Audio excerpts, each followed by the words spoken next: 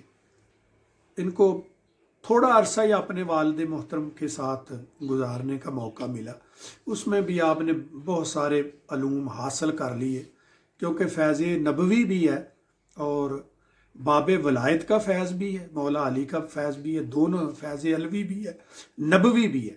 تو اس لیے ان کے لیے کوئی بھی علوم و فنون جو ہے وہ کوئی مشکل نہیں ہے، اللہ پاک ان کو ایسے عطا کرتا ہے، ان کے تو قدموں سے یہ امامتیں نکلتی ہیں۔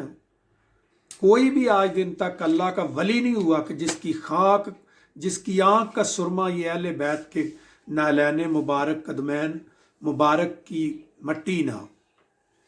سب کو ایسا ہے، جتنے بھی آج تک امام ابو حنیفہ ہے، امام مالک ہیں، امام راضی ہیں، امام شافی ہیں، امام احمد بن حنبل ہیں۔ امام شافی کے اوپر تو اہل بیت سے محبت پہ الزام لگا تھا اور انہوں نے ان کو کہا کہ یہ رافضی ہے، یعنی محبت جو ہے حد سے بڑھ گئی ہے۔ تو آپ نے فرمایا تھا کہ اگر اہل بیت سے محبت رافضیت ہے تو دنیا میں سب سے بڑا رافضی میں ہوں۔ ایسے تو سب علماء جو ائمہ اکرام ہیں، جو اربعہ جن کے مذاہب چل رہے ہیں، ان کے اوپر سب کے اوپر شیعیت کا جو ہے نا بہتان لگا، کوئی رافضیت کا الزام لگا کہ اہل بیت سے بے تحاشا محبت کرتے تھے۔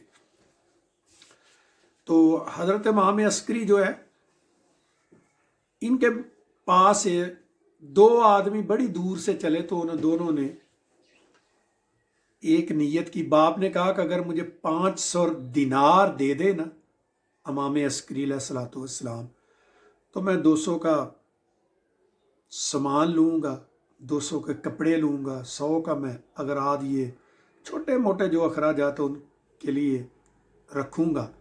تو ساتھ میں بیٹا جو ہے وہ کہنے لگا اگر مجھے وہ 300 دینار دے دینا تو 100 کے میں کپڑے لوں گا، 100 کے میں اپنے اغراض لوں گا کھانے پینے کے، اور 100 روپے کی میں سواری لوں گا اور اس پہ بیٹھ کے میں کوہستان چلا جاؤں گا۔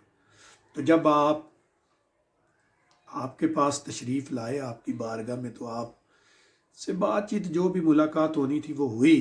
تو اس کے بعد جب جانے لگے تو پیچھے سے خادم نے آواز دی کہ یہ لو، امام پاک صلوات والسلام نے یہ 500 دیا، آپ کو کہا کہ 200 کے کپڑے لے لینا، 200 کا کھانے پینے کا سامان لے لینا اور 100 اپنی ضروریات کے لیے رکھ لینا۔ یعنی جو انہوں نے سوچا تھا آپ نے وہ پڑھ لیا۔ تو یہ تو ان لوگوں کے لیے مشکل نہیں تھا۔ پھر ان کے بیٹے کو کہا کہ یہ لو آپ 300 دینار، 100 کے کپڑے لے لینا، 100 کی ضروریات زندگی اپنے گھر کا کھانے پینے کا لینا، اور 100 روپے کی سواری لینا، پر سواری لے کے کوہستان کب نہ جانا۔ تو پھر وہ دونوں باپ بیٹا ایک دوسرے کا منہ تکنے لگے کہ جو بات ہم نے اپنے گھر میں کی تھی وہ بات ابھی امام پاک نے کی ہے۔ یہ تو چھوٹے علم ہے، علم لدنی ہے، یہ تو چھوٹے علم ہے، ان کو تو اس سے بھی زیادہ علوم ہے۔ انہوں نے تو قیامت والے دن ہونے والے جو واقعات ان کی زندگی کے آج دن تک جو ہے وہ سارے کے سارے جو ہے انہوں نے بتا دیے۔ اور امام مہدی علیہ الصلوۃ والسلام اسی امام حسن عسکری کی آل اولاد سے ہوں گے۔ ساری دنیا کی امامت جو ہے وہ علی کے گھر کی ہے، چاہے ادھر سے چلے جاؤ چاہے ادھر سے چلے جاؤ، امامت ساری علی کے گھر کی ہے، نبی پاک کے گھر کی ہے۔ سب شجاعتیں محبتیں جو دین کی خدمات وہ سب علی کے گھر سے ہے۔ تو ایک بار ایسا واقعہ ہوا، اسی واقعہ کہ میں مکمل کر دوں گا، کہ بہت زیادہ قحط سالی ہوئی تو جو وقت کا خلیفہ تھا وہ اپنی پبلک کو، نیک لوگوں کو، جو بھی اس کی ذہن میں تھے وہ لے کے تو جنگل میں جاتا، دعائیں کرتا۔ 1 دن ہوا، 2 دن ہوا، 4 دن ہوا، کتنے دن اس نے نماز استسقاء پڑھی لیکن بارش نہیں ہوئی۔ تو قحط سالی کی اخیر ہو چکی تھی۔ تو ایک عیسائی پادری جو ہے نا وہ بھی خلیفہ ایک طرف گیا، وہ دوسری طرف وہ اپنے کچھ آدمیوں کو لے کے گیا، تو اس نے جب ہاتھ اٹھائے تو اسی وقت بارش ہونی شروع ہو گئی۔ دوسرے دن بھی گیا، تیسرے دن بھی گیا، جب بھی وہ ہاتھ اٹھاتا تو بارش ہو جاتی، جب ہاتھ اوپر اٹھاتا تو بارش ہونا شروع ہو جاتی، جب ہاتھ نیچے کرتا تو بارش رک جاتی۔ تو یہ بڑی بات تھی، لوگ اس کا یہ جو یعنی اس کو کرامت کہہ لو، یہ دیکھ کے اس کا یہ کام، تو لوگ بہت زیادہ عیسائیت کی طرف متوجہ ہونے لگے، اس کی طرف جھکاؤ ہونے لگا کہ بھئی یہ کیا، دیکھو ہاتھ اٹھاتے تو بارش ہو جاتی ہے۔ تو پھر آ کے خلیفہ نے آپ سے عرض کی، امام عسکری علیہ الصلوۃ والسلام سے، کہ حضرت آج نانے کے دین کو بچاؤ، یہ دیکھو یہ کیا معاملہ ہو گیا۔ تو آپ کو جب جیل سے نکالا تو آپ وہاں گئے تو کہا پادری کو بلاؤ۔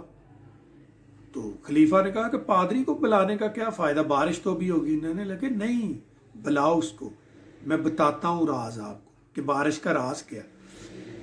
تو پادری کو جب بلایا تو وہ بھی آیا، تو جب اس نے ہاتھ اوپر کی تو بارش برسنا شروع ہوگی، جب بھی ہاتھ اوپر کرے تو بارش برسنا شروع ہو جائے، نیچے کرے تو بند ہو جائے۔ آپ نے کہا اس کے ہاتھ میں ایک موتی ہے وہ لے لو۔ وہ آپ نے لے کے تو اپنے رومال میں لپیٹ کے رکھ لیا۔ کہنے لگے اب پادری کو بولو کہ ہاتھ اوپر کرو، تو پھر کیسے کرتا کہ یہ کچھ بھی نہیں۔ آپ نے پھر فرمایا کہ یہ بات ہے کہ یہ پادری کا کمال نہیں ہے، یہ نبی کی، یہ نبی کے اثار ہے، یہ نبی کی کوئی چیز ہے، اس کی برکت سے جب یہ ہاتھ اوپر کرتا تو بارش ہوتی ہے۔ آپ نے خلیفہ کے ہاتھ میں دیا وہ لپیٹی ہوئی جو چیز تھی رومال میں، آپ نے کہا کہ آپ یہ پکڑو ہاتھ اور اوپر کرو۔ جب خلیفہ نے بھی آپ ہاتھ اوپر کیے تو بارش ہونی شروع ہو گئی۔ کہنے لگے یہ بات ہے، یہ نبیوں کے اثار میں سے ایک اثار ہے، اس کی برکت سے، اس کے وسیلے سے بارش ہوتی ہے، پادری کا کوئی کمال نہیں۔ آپ نے جو بات، ہزاروں لوگ آج بھی اس وقت میں بھی جس چیز کو توڑنے کی کوشش کرتے تھے، آپ نے وہی چیز پادری کی روک کے اور اثار اور وسیلے کی برکت اور فیض کو اجاگر کیا، اور وہ جو چیز عیسائیت کی تھی وہ ساری اس نے آپ نے ختم کر دی، یعنی اس کا رد کر دیا۔ تو ویسے بھی وہ تو علوی خاندان ہے، ان کا کیا کہنا ہے۔ تو اس طرح تھوڑی عمر پائی ہے آپ نے، آپ تقریباً 28 سال عمر ہوئی ہے، 232 ہجری میں آپ کا ولادت مبارک ہوئی ہے، اور 260 ہجری 8 ربیع الاول کو آپ کا وصال مبارک ہوا ہے، آپ اس دنیا سے کوچ کر گئے۔ تو ساری زندگی آپ کی لوگوں کے، خلیفہ کے ظلم و ستم سہتے ہوئے آپ اپنے مال کے حقیقی سے جا ملے۔ اللہ پاک ان کے وسیلے سے ہماری دنیا بھی بہتر کرے اور آخرت بھی۔ وآخر دعوانا ان الحمدللہ رب العالمین۔ الصلاۃ والسلام علی رسولہ الکریم اشرف الانبیاء والمرسلین وخاتم النبیین۔ السلام علیکم ورحمۃ اللہ وبرکاتہ۔